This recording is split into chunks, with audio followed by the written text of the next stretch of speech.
اعوذ باللہ من الشیطان الرجیم بسم اللہ الرحمن الرحیم قال امیر المؤمنین علی ابن ابی طالب علیہ السلام فی کتاب نہج البلاغہ لابنہ الحسن علیہ السلام یا بنی احفظ عنی اربعا و اربعا.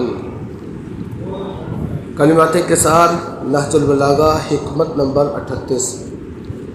امام حسن مجتبیٰ علیہ السلام کو وصیت کرتے ہوئے فرماتے ہیں لابنہ الحسن، اے فرزند حسن، اے میرے بیٹا حسن علیہ السلام، یا بنیا، اے میرے بیٹا، احفظ عنی اربعا و اربعا.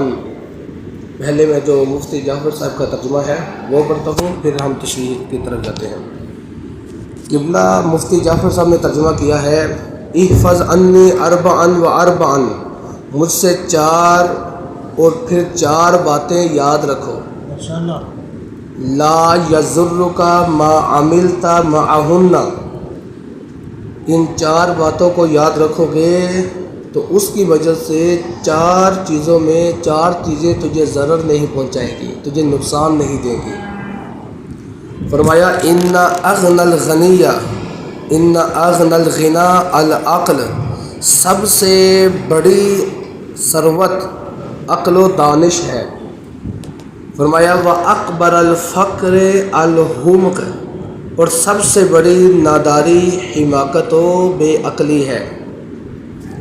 واوحش الوحشت العجب، اور سب سے بڑی وحشت غرور و خود بینی ہے.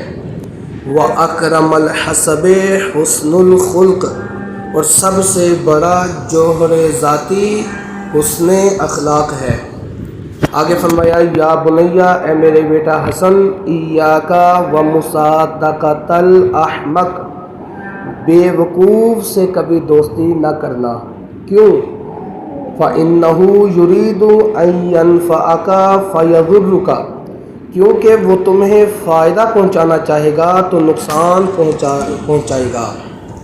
وَإِيَّاكَ وَمُصَادَقَةَ الْبَخِيلِ، امام علیہ السلام نے فرمایا اور بخیل سے دوستی نہ کرنا. کیوں بخیل سے دوستی نہ کرنا؟ کیوں؟ کیونکہ فَإِنَّهُ يَقْعُدُ عَنْكَ أَحْوَجَ مَا تَكُونُ إِلَيْهِ، کیونکہ جب تمہیں اس کی مدد کی انتہائی احتیاج ہوگی وہ تم سے دور بھاگے گا. آگے فرمایا وَإِيَّاكَ وَمُصَادَقَةَ الْفَاجِرِ، اور بدکار سے دوستی نہ کرنا. کیوں؟ فَإِنَّهُ يَبِيعُكَ بِالتَّافِهِ، ورنہ وہ تمہیں کوڑیوں کے مول بیچ ڈالے گا. وَإِيَّاكَ وَمُصَادَقَةَ الْكَذَّابِ، امام علیہ السلام نے فرمایا اور جھوٹے سے دوستی نہ کرنا. کیوں؟ فَإِنَّهُ كَالسَّرَابِ يُقَرِّبُ عَلَيْكَ الْبَعِيدَ وَيُبْعِدُ عَلَيْكَ الْقَرِيبَ، کیونکہ وہ سراب کے مانند تمہارے لیے دور کی چیزوں کو قریب اور قریب کی چیزوں کو دور کر کے دکھائے گا. صلوات پر محمد. آگے آ جائیں. بسم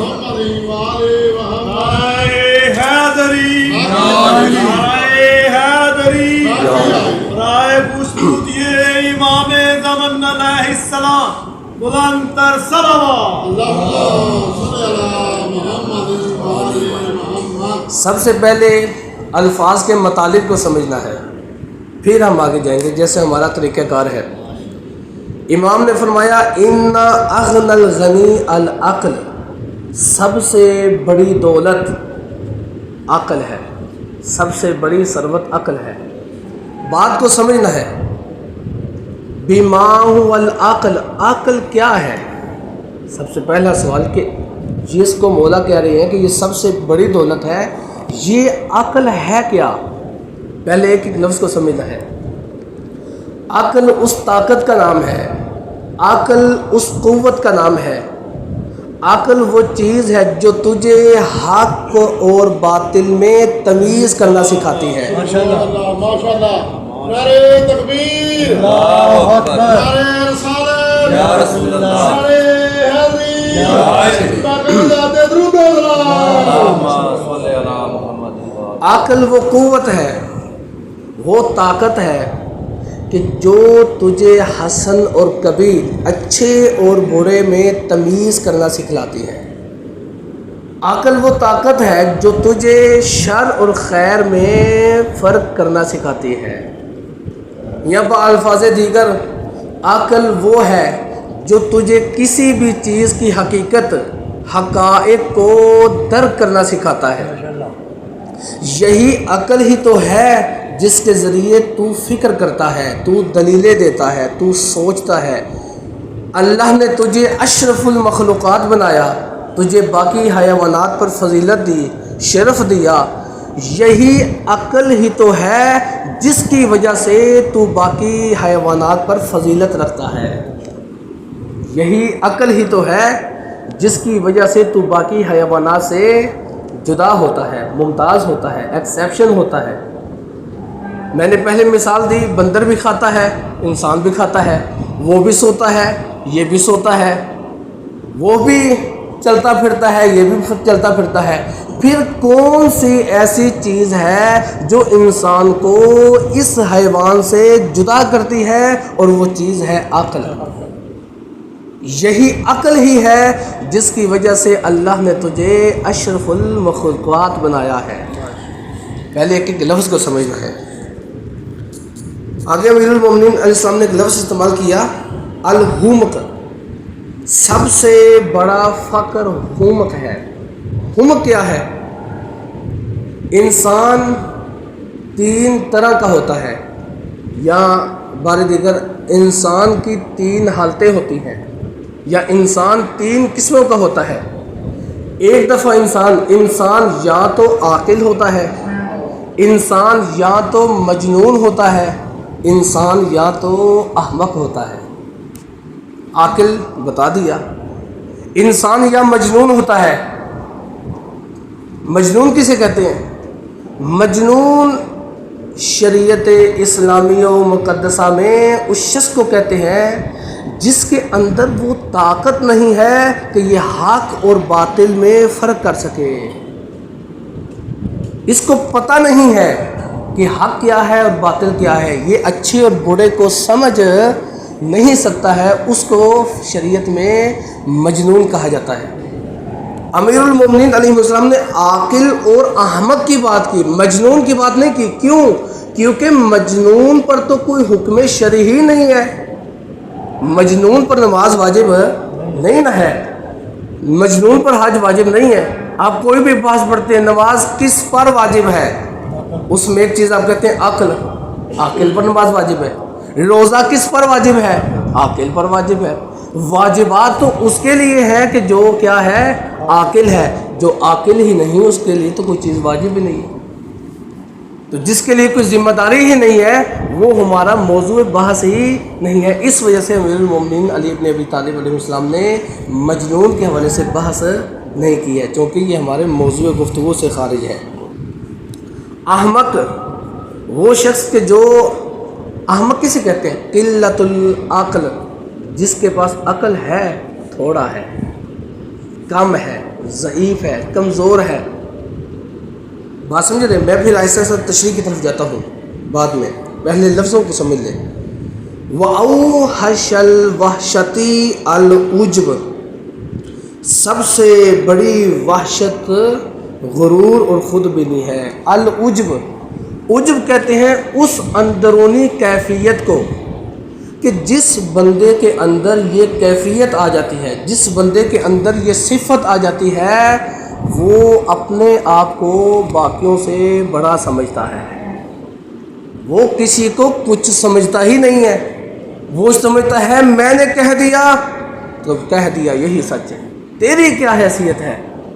میری فکر یہ کہتی ہے کہ یہ چیز ایسے ہے، تو جو مرضی کہتا ہو یہ ہے ہی ایسے جیسے میں نے کہا۔ یعنی میں اور صرف میں، مجھ اور صرف مجھ، یہ ہے خود بینی، جس کو اپنی ہم زبان میں کہتے ہیں تکبر۔ واضح ہوا عجب کا مطلب؟ ایک ایک لفظ کو پہلے سمجھنا ہے۔ وَأَكْرَمَ الْحَسَبِ حُسْنُ الْخُلْقِ، ایک ہوتا ہے نسب، ایک ہوتا ہے حسب۔ نسب کسے کہتے ہیں؟ تمہارا دادا، اس کا بابا، اس کا بابا، اس کا، اس کو کہتے ہیں نسب کہتے ہیں نا۔ حسب انسان کی اپنی صفات کو، کہ یہ بندہ اپنے اندر یہ کمالات رکھتا ہے، اس کے اندر یہ صفات ہیں، اس کے اندر یہ کمال ہے۔ فرمایا یہ جو پہلی 4 چیزیں ہیں، اس پہلی 4 چیزوں کا تعلق انسان کی انفرادی زندگی کے ساتھ ہے، کہ اگر عاقل ہوگے تو یہ ہوگا، اگر احمق ہوگے تو یہ ہوگا، اگر غرور و تکبر ہوگا تو پھر یہ ہوگا نتیجہ، اگر تیرا حسب یہ ہوگا تو پھر یہ ہوگا۔ اور باقی جو 4 چیزیں ہیں وہ اجتماعی زندگی کے حوالے سے ہیں۔ جو امام نے کہا اس کی محفل میں نہ بیٹھو، اس میں امام بتا رہے ہیں اٹھنا بیٹھنا کہاں ہے، کس کی محفل میں بیٹھنا ہے، کس کی محفل میں نہیں بیٹھنا، وہ انشاءاللہ اس کے حوالے سے کل ہم گفتگو کریں گے۔ کہا مولا نے ان اغنى الغنی العقل، سب سے بڑی دولت، سب سے بڑا امیر وہ نہیں ہے جس کے پاس مال زیادہ ہو، وہ نہیں ہے جس کے پاس گاڑیاں زیادہ ہوں، سب سے دولت مند وہ نہیں ہے جس کے پاس بنگلے زیادہ ہوں، جس کے پاس دنیاوی کوئی چیز زیادہ ہو۔ مولا فرماتے ہیں سب سے امیر اور دولت مند وہ ہے جس کے پاس عقل جیسی نعمت ہو، جو کیا ہو، عاقل ہو۔ اگر عقل کو سمجھتے ہیں تو میں ایک اور مثال آپ کی خدمت میں پیش کرنا چاہتا ہوں۔ حضرت زینب سلام اللہ علیہا، ان کا ایک لقب ہے عقیلہ بنی ہاشم۔ بات کو سمجھنا ہے، کیونکہ یہ عقل کی بات آئی تو ہم نے کس کی بھی تشریح کر دیتے ہیں۔ عقیلہ کا لفظ مؤنث نہیں ہے، یہ یاد رکھیے گا کہ کسی کے ذہن میں، چونکہ ان کا لقب ہے اس وجہ سے ان کو عقیلہ کہا گیا۔ عقیلہ کا لفظ مؤنث نہیں ہے، یہ تائے تانیث نہیں ہے، یہ تائے مؤنث والی نہیں ہے۔ جیسے اب علامہ تو ان کے آخر میں تا دیکھتے ہیں، یہ بھی تائے مؤنث نہیں ہے، اب کسی مرد کو بھی علامہ کیا دیکھتے ہیں، یا جس طرح خلیفہ کہتے ہیں خلیفتن، یہ تائے مؤنث والی نہیں، یہ جو علامہ کی تا ہے، یہ جو اسی طرح عقیلہ کی تا ہے، یہ تائے مبالغہ والی ہے، مبالغہ سب سے زیادہ۔ بات کو سمجھنا ہے۔ عقل کے حوالے سے انسان کئی قسموں کا ہوتا ہے۔ بعض کا انسان کے لیے عقل حالی ہوتی ہے، مثلا وہ اپنے بعض امور میں تو عقل کو استعمال کرتا ہے اور بعض کاموں میں عقل کو استعمال نہیں کرتا۔ اس شخص کو ہم کہتے ہیں کہ اس شخص کے لیے عقل حالی ہے، اگرچہ یہ بات منطق و فلسفہ والی ہے، لیکن ہم اس کو وضاحت کرتے ہیں عقیلہ بنی ہاشم سلام اللہ علیہ کے معنی کے لیے۔ ایک شخص ایسا ہوتا ہے کہ عقل اس کے وجود کے لیے صفت بن جاتی ہے، اس کے وجود کے لیے ملکہ بن جاتی ہے۔ جب عقل اس کے وجود کے لیے ملکہ بن جاتی ہے، صفت بن جاتی ہے، اس شخص کو عربی میں کہتے ہیں عقیل۔ لیکن عقیلہ اس سے بھی اوپر ہے۔ عقیل اسے کہتے ہیں، ایک دفعہ عقل انسان کے لیے عقل حالی ہوتی ہے، ایک دفعہ عقل انسان کے لیے ملکہ بن جاتی ہے، اس کو کہتے ہیں عقیل۔ ایک دفعہ کیا ہوتا ہے، ایک دفعہ عقل انسان کے لیے فصل تام بن جاتی ہے۔ یہ منطقی الفاظ ہیں، آسان زبان میں تشریح کرتا ہوں۔ فصل تام علم منطق والفلسفہ میں اس صفت کو کہتے ہیں جو انسان کے لیے ایسی صفت بن جاتی ہے کہ اگر اس صفت کو اس کے وجود سے نکال دیں تو اس کا وجود ہی ختم ہو جاتا ہے۔ بات سمجھ رہے ہیں؟ عقیلہ اس ذات کو کہتے ہیں کہ عقل اس کے وجود کا اس طرح حصہ بن گئی ہے کہ یہ صفت نکال دیں تو اس کا وجود ہی ختم ہو جائے گا۔ اس شخصیت کو کہتے ہیں عقیلہ۔ جب حضرت زینب سلام اللہ علیہا نے دربار یزید میں خطبہ دیا تھا تو کچھ لوگوں نے کیا کہا تھا کہ آج یوں محسوس ہو رہا ہے کردار زینب میں علی بول رہا ہے۔ جب جناب زینب علیہ السلام اللہ علیہ وصلوات اللہ علیہ نے خطبہ دیا تھا، خطبے کے بعد سید الساجدین امام زین العابدین علیہ السلام نے مخاطب کر کے اپنی پھوپھی اماں کو مخاطب کر کے فرمایا، یا امتی انت بحمد اللہ عالمتن غیر معلمہ، کہ اے میری پھوپھی اماں، اللہ کا شکر ہے اللہ نے آپ کو عالم غیر معلمہ بنایا ہے. آپ ایسی عالمہ ہے جس کو علم خود اللہ نے عطا کیا ہے، جس کا استاد خود خدا ہے، اس نے کسی انسان سے علم حاصل نہیں کیا ہے. تو میں یہ جملہ ادھر کہتا ہوں کہ جب عقل اس کے وجود کا حصہ بن گیا ہے، عقل اس کے وجود میں راسخ ہو گیا ہے، جب یہ اکیلا ہے تو اس کا لازمہ تو یہی ہوگا کہ اس کا استاد ہی خود خدا ہے، اس کا معلم ہی خود خدا ہے. جیسے اللہ نے قرآن میں کیا کہا ایک مقام پہ، وَاتَّقُوا اللَّهَ وَيُعَلِّمُكُمُ اللَّهُ. اللہ نے قرآن میں کہا تقوی اختیار کرو، تمہارا معلم خود خدا بن جائے گا. قرآن کہتا ہے نا اتقوا اللہ. اگر اجازت تو میں تو وہ آیت بھی بتا دیتا ہوں کس جگہ پر ہے. صلوات بڑے محمد والے. کل ایمان ناطق قرآن، حلالی حرامی کی پہچان، سپر پاور نعرہ حیدری. یہ سورہ بقرہ کی آیت نمبر 282 ہے. سورہ بقرہ کی آیت نمبر 282 اس کا بالکل آخری حصہ ہے. واتقوا اللہ ویعلمکم اللہ. تقوی اختیار کرو اور اللہ تمہیں خود تعلیمات سے آراستہ کرے گا. مدارس میں کتاب پڑھائی جاتی ہے فصاحت و بلاغت کی. یہ عالم کے کورس کے بعد تیسرے سال میں یہ کتاب پڑھائی جاتی ہے فصاحت و بلاغت. اس کے ذریعے سے بندہ سمجھتا ہے قرآن کی آیت کے ادھر مطلب کیا ہے، معصوم کی بات کا مطلب کیا ہے.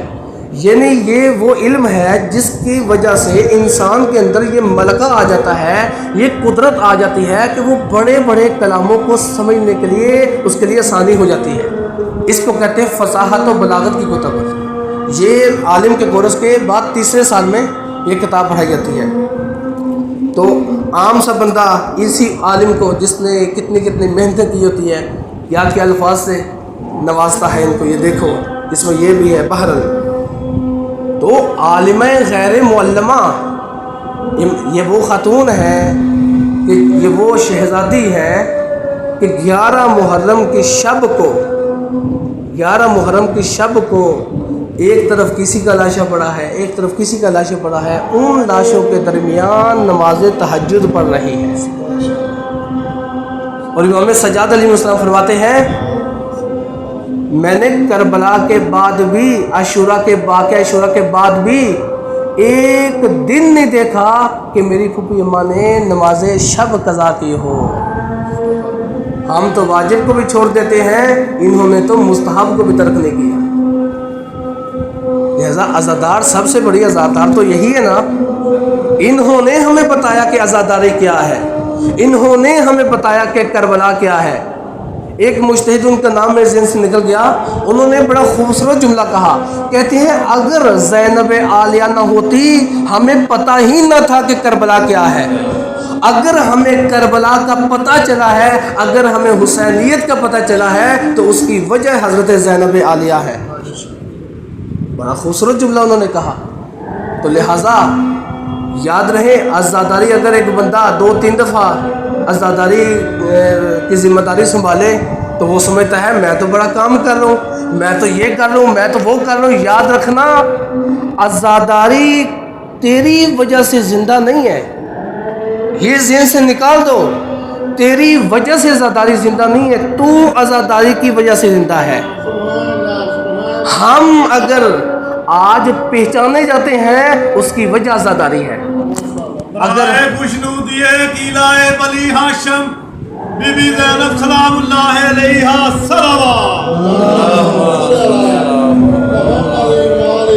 لہذا عزاداری کی وجہ سے آج ہم پہچانے جاتے ہیں. آج اگر ہم شیعہ ہیں، آج اگر ہمیں کربلا کا علم ہے، آج ہمیں اگر حلال و حرام کا علم ہے، محرم غیر محرم کی تمیز ہے، تو اس کی وجہ یہی عزاداری ہے. ایک شخص آیا امام صادق علیہ السلام کے پاس، آ کے کہتے ہیں مولا اتنے شیعہ قتل کر دیے جاتے ہیں، اتنے شیعہ مارے جاتے ہیں، شیعہ پھر بھی عزاداری نہیں چھوڑتے کیوں؟ امام نے بڑا خوبصورت جملہ کہا. وہ جملہ عربی عبارت کے ساتھ میرے ذہن میں نہیں ہے، امام نے کہا ہم اس وجہ سے عزاداری کو اہمیت دیتے ہیں تاکہ لوگ غدیر کی طرح کربلا بھی نہ بھول جائے۔ عزاداری کربلا کو یاد رکھنے کا ذریعہ ہے، عزاداری سبب ہے کہ کربلا کیا ہے، عزاداری سبب ہے، وسیلہ ہے کہ کربلا کیا ہے۔ یہ جو خطبہ منا ہم نے صبح کے وقت شروع کیا تھا، یہ جو علماء ہیں، یہ جو علماء اگر امر بالمعروف سنبھالتے، نہی عن المنکر اپنی ذمہ داری سنبھالتے اور حاکم وقت کے سامنے بولتے کہ یہ تو کیا کر رہا ہے، جس خاندان عصمت کو اللہ نے اتنی فضیلت دی ہے، جس خاندان نبوت کو اللہ نے اتنا مقام دیا، جس کی عزت میں آیات اتری ہیں، اس کو ممبروں پر کیوں ان کی تذلیل کر رہا ہے، کیوں ان کے خلاف سب و ستم کیا جا رہا ہے۔ یہ جو امام نے خطبہ دیا جس کو ہم نے نماز فجر کے بعد بڑی تفصیل سے بیان کیا، ایک آیت اللہ خامنئی نے بڑا خوبصورت جملہ کہا۔ آیت اللہ خامنئی نے کہا کہ اگر واقعہ عاشورہ کو بیان کر رہے تھے تو انہوں نے کہا کہ اگر یہ علماء اپنی ذمہ داریوں کو سنبھالتے اور اپنی ذمہ داریوں کا حق ادا کرتے تو امام حسین کو کبھی بھی مقتل کی طرف رجوع نہ کرنا پڑتا۔ علماء کی سستی، دنیا کی محبت، علماء کا مرض، ایسا مرض کہ انہوں نے ایسی خاموشی اختیار کی، ایسی چپ اختیار کی کہ نہ امر بالمعروف نہ نہی عن المنکر، محروم کو، اس بندے کو اس کے حق سے محروم کیا جا رہا ہے، مظلوم پر ظلم کیا جا رہا ہے، نہ مظلوم کی حمایت میں آواز، نہ ظالم کے سامنے آواز۔ چونکہ علماء امین ہوتے ہیں دین کے، چونکہ علماء اللہ کے احکام کے امین ہوتے ہیں، علماء کی ذمہ داری ہے۔ امام نے اس میں کیا کہا، خطبہ منا میں امام نے کہا کہ یہ جو لوگ آپ کا احترام کرتے ہیں، یہ جو لوگ آپ کی عزت کرتے ہیں، یہ جو لوگ آپ کے سامنے جھک جاتے ہیں، یہ جب آپ گلیوں سے گزرتے ہیں تو آپ کا گزرنا بادشاہوں کی طرح کا ہوتا ہے۔ یہ آپ کو احترام کیوں دیا گیا ہے؟ چونکہ لوگ آپ کو اللہ کے ساتھ جڑا ہوا سمجھتے ہیں، چونکہ لوگ آپ کا تعلق خدا کے ساتھ سمجھتے ہیں۔ تو معصوم فرماتے ہیں کہ آپ لوگ پھر ان ہستیوں کا احترام کیوں نہیں کرتے جو اللہ سے آپ سے بھی زیادہ جڑے ہوئے ہیں؟ امام نے کہا یاد رکھنا، بیدار کیا نا علماء کو، امام نے کہا یاد رکھنا یہ جو لوگ آپ کو احترام دے رہے ہیں، آپ کی عزت کر رہے ہیں، آپ کو پتہ ہی نہیں کہ ان لوگوں نے آپ پر ظلم کیا کیا ہے۔ امام نے کہا تو آپ تمہیں پتہ ہی نہیں، علماء کو مخاطب کر کے کہا تجھے نہیں پتہ انہوں نے آپ کے ساتھ ظلم کیا کیا ہے۔ امام نے کہا ظلم یہ کیا ہے، یہ جو انہوں نے تجھے احترام دیا، یہ جو تجھے انہوں نے عزت دی، یہ جو آپ علماء کو انہوں نے وقار دیا اس قوم نے، یہ وقار کس لیے دیا؟ چونکہ آپ اللہ کے جڑے ہوئے تھے، آپ کی یہ ذمہ داری تھی کہ آپ اللہ کے قوانین کو نافذ کرتے، اللہ کے قوانین کو لاگو کرتے۔ تو امام نے فرمایا لہٰذا انہوں نے تجھے یہ احترام دے کر تمہاری یہ حق تم سے چھین لیا ہے، کیا کر رہے ہو علماء اکرام؟ بہرحال یہ خطبہ منا ہم نے فجر کے بعد بڑی عرض کیا تھا تفصیل کے ساتھ۔ بر محمد وآل محمد بلند تر صلوات۔